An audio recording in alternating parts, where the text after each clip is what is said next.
Hey guys, this is Chase, and today we're going to go over 1 through 9 of challenge mode. There are 18 challenges, and most of them involve refighting bosses with preset conditions, but there's a couple platformer type ones, and we're going to start out with that. First one's really a rail grind, and you have to grab every single jewel while not getting hit once, because if you look, you only have one wheel. And this is, I'm not even going to lie, this is recorded afterward, because I didn't want to show all the screw ups.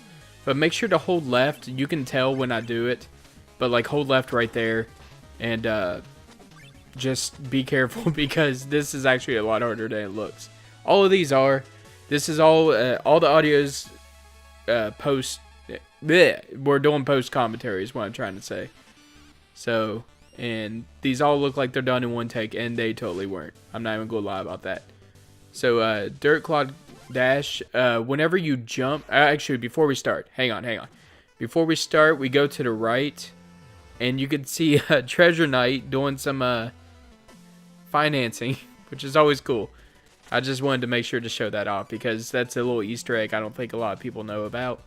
And it's only in challenge mode, but I'm going to hit retry, just to show the perfect run or whatever. But whenever you jump off of the wall near a thing of dirt, you can dash afterward, but you don't want to jump too far, otherwise you're going to dash through the next one at the beginning. I was having trouble here, I don't know why. And you gotta dash through the octopus tentacles. So this one's not too bad. It didn't take me too many tries. The other two levels were harder. 2 levels? I don't even know how many levels we're done. But we're doing 1 through 9 though, so if you're looking through, if you're looking through 10 through 18, that's going to happen tomorrow.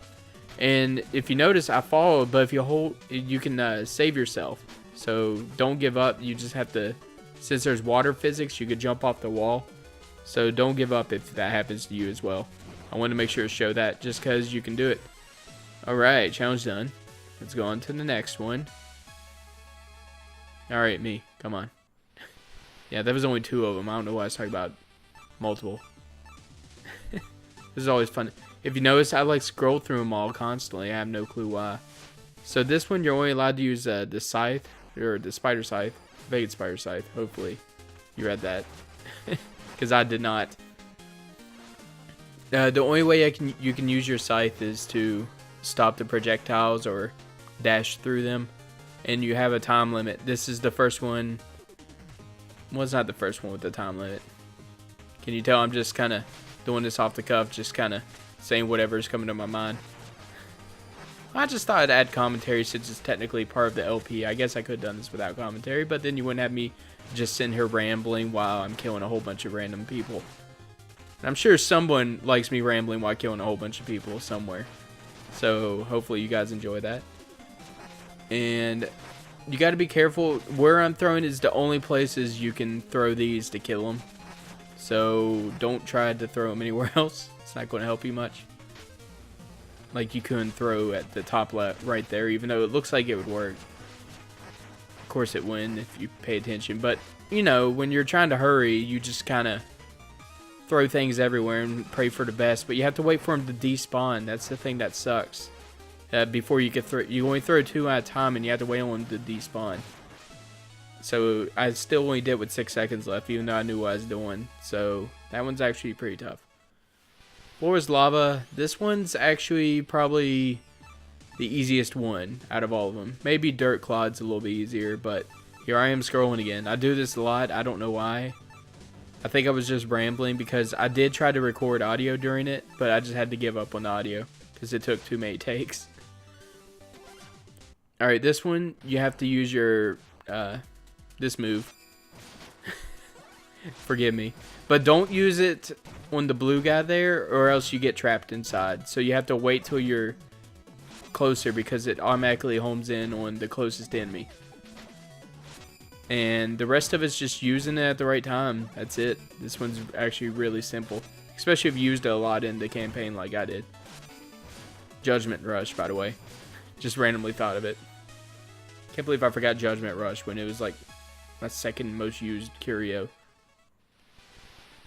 Alright, 4. Beto's Big Break. This one's the hardest out of the platformers easily, and one of the hardest overall. See Beto right there? Just show for an example that Yacht Club is like, hey, you gotta use this to go ahead. And this one actually has a failure at the beginning. It's to show you a couple things though. If you notice there's a treasure chest, if you touch the treasure chest, then you're going to drop Beto. But I accidentally kill him anyway, so you can actually get the treasure. But the enemies constantly respawn, so you can't kill the enemies. But you can get the treasure out of the way, that way you don't have to worry about the treasure messing you up. But you're going to probably accidentally grab it anyway. But it's one less obstacle. And now you have to hit Beto all the way to the end, and it goes pretty far. In this one, you have to hurry because you got to open up this little gate, basically, real fast. And this part sucks when you first get used to it because you have to hurry and hit him really fast. The timing's pretty good. You can kill that guy. I've done it before to win before, but I suggest just trying to jump over him. Alright, and I don't show what Horsey Man down here has to say, but he basically just says, oh, you can't make this gap without Beto. That's basically all he says.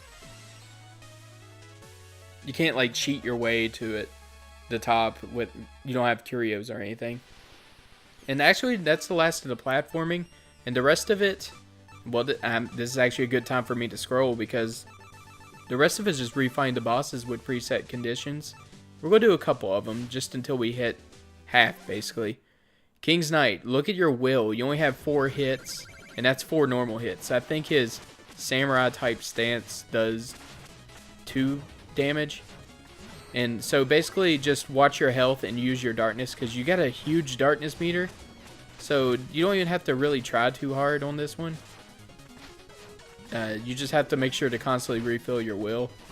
I was getting kind of frustrated because I lost a couple of times to King's Knight, and that made me sad.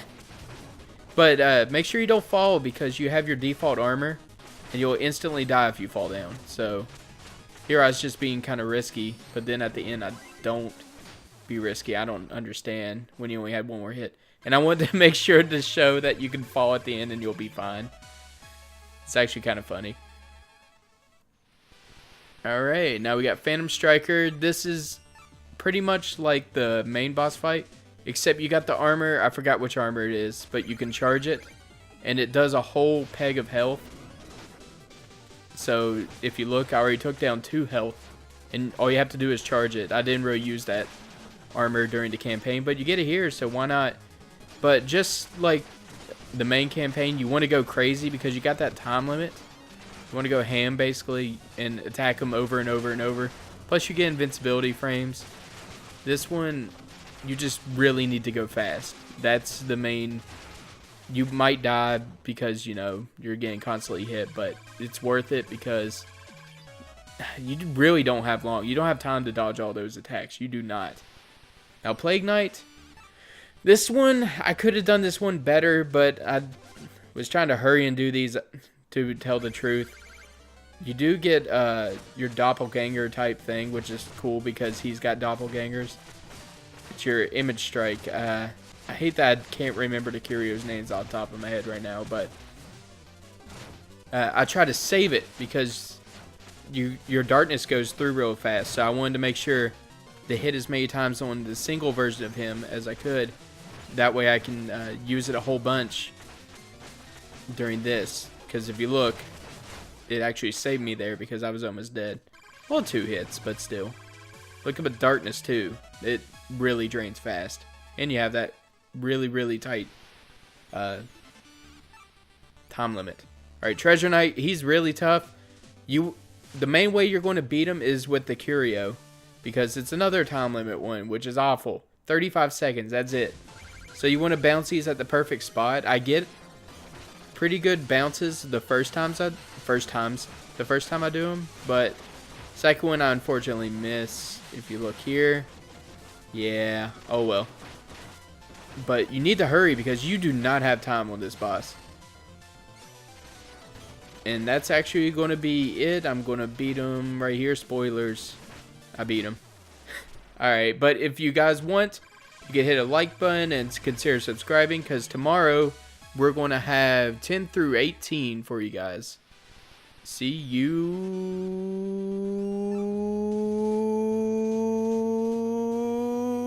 then.